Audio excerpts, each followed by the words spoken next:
guys! Hello mga Marites! So, andito naman tayo ngayon sa another sulok ng aming bagong bahay. So, yabang ano? Nasa likod ng big screen. Okay, so this time, ay bibigyan ko kayo ng overview kung ano ba yung step by step ng process ng pagbili ng bahay. Lalo na dito sa Canada. Okay, so let's start with, una ay ano muna, syempre, i-prepare mo muna. Dapat, ano na to, assume na natin na nakapag-prepare ka na ng first time home buyer ka, di ba? So, 5% lang ang kailangan mo. So, 5% ng, kung may property ka nakita, or, basta 5%, halimbawa, sabihin natin, kasi ang first time home buyer ay less than 500,000 lang tayo,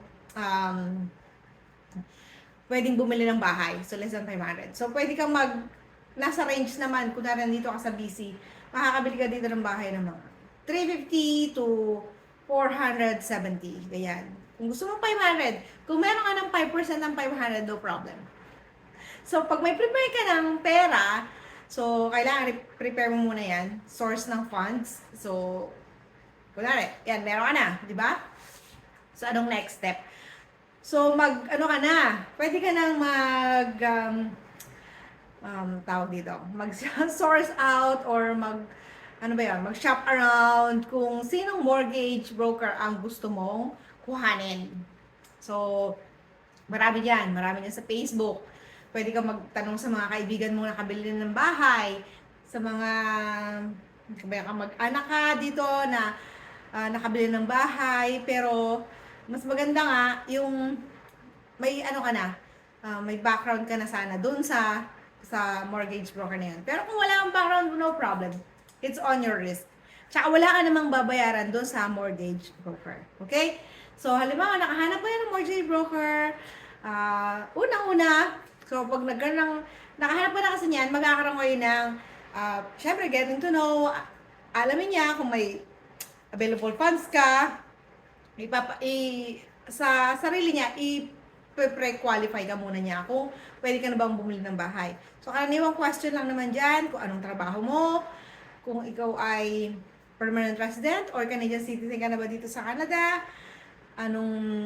kung ito ba ay, mag-asawa ba or mag-isa ka lang magbabayad, or alam mo ba, kahit magkaibigan ay pwedeng bumili ng bahay together. Wow, ang ganda ng bahay.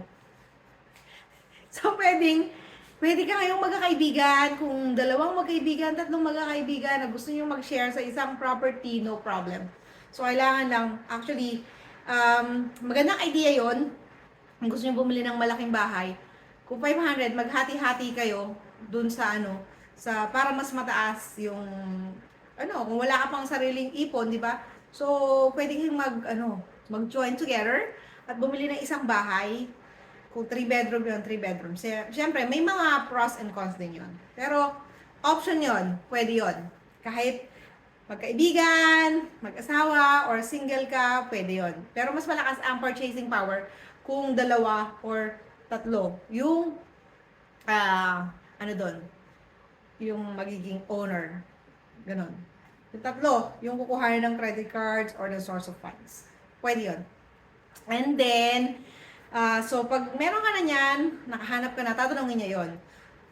So, ipaprepare niya sa'yo, pag qualify kayo, tatanungin niya na kayo kung anong klaseng bahay ang gusto niyong kuhanin. So, yun, identify niyo na, 3 bedroom ba, townhouse ba, ano bang gusto niyo? Malapit ba sa lake, or malapit sa city, malapit sa downtown, or sa uptown. Yan. So, yung mga requirements nyo na yun, pag-usapan nyo na yun. Tapos, susunod nun ay, pag na-approve ka na, sa pre-approval, magpapa-qualify ka, re-qualify ka dyan. Kung approve na kayo, kayong magkakaibigan, na bumili ng bahay, na lahat ay first-time home buyer. Yung mga details niyan ay pwede nyo tanongin sa mortgage broker. Okay? And then, ano ka na niyan? Pre-approve ka na. So, ang gagawin mo na ay malalaman mo na kung, yun nga, magkano yung exact na pwede nyo bilhin. Sige, sabihin natin 500, less than 500, less than 500 mo na, 490,000. Pwede nyo i-maximize yan. Tapos, house hunting na. So, pag sa house hunting, bago house hunting, so na-qualify, pre-approval, pag na pre-approval, so mga abot kayo ng mga ano yan. Timeline, siguro mga 3 weeks to 1 month.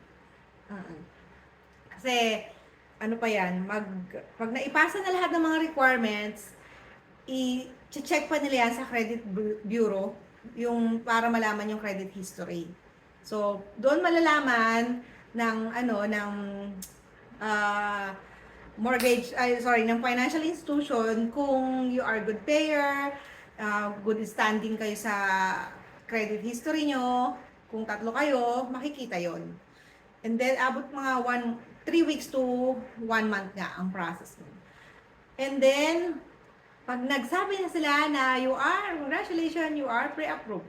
So, pag pre-approved na, so na-approve na yan, pwede na kayong maghanap ng bahay, house hunting na. So, sa house hunting nyo, bibigyan na kayo or pwede na kayo namang maghanap ngayon ng realtor. So, sa realtor, marami dyan. Pwede kayong mag-source out din. Meron mga tie-up ang mga mortgage broker. Meron din marami sa Facebook na pwedeng tumulong. Kung may kaibigan kayong may realtor, so pwede rin yan. Marami. Okay? So, pag meron ka ng realtor, kailangan maliwanag kung ano yung gusto nyong biling bahay. So, dun sa biling bahay, siya ang maghahanap ng mga house listing nun. Tapos, ibibigay niya sa inyo yung mga house listing based on your requirements na nilatag nyo sa kanya, na ito yung gusto kong bahay. Titingin siya ng mga, halimbawa, gusto mong 2 bedroom, 2 bath, ganyan, na may overlooking sa may mountain, ganyan. So, hahanapin niya yon. Pag nakahanap na siya, marami siyang ipapakita sa'yo na malapit doon sa requirements mo. And then, house tour na. So, sa house tour, pupunta kayo sa bahay, karaniwan, si realtor, dapat kaya may realtor, siya na ang kumukuha ng, meron siyang access doon sa owner or doon sa realtor din na nagbebenta ng bahay para mabuksan nyo yung property. So, viewing na. So, house viewing, ganyan. Pag house viewing, walang tao sa loob ng bahay. So, kayo lang.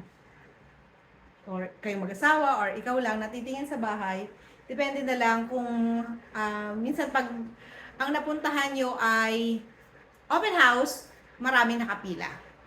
Pero kung may napunta kaming open house noon na maraming nakapila.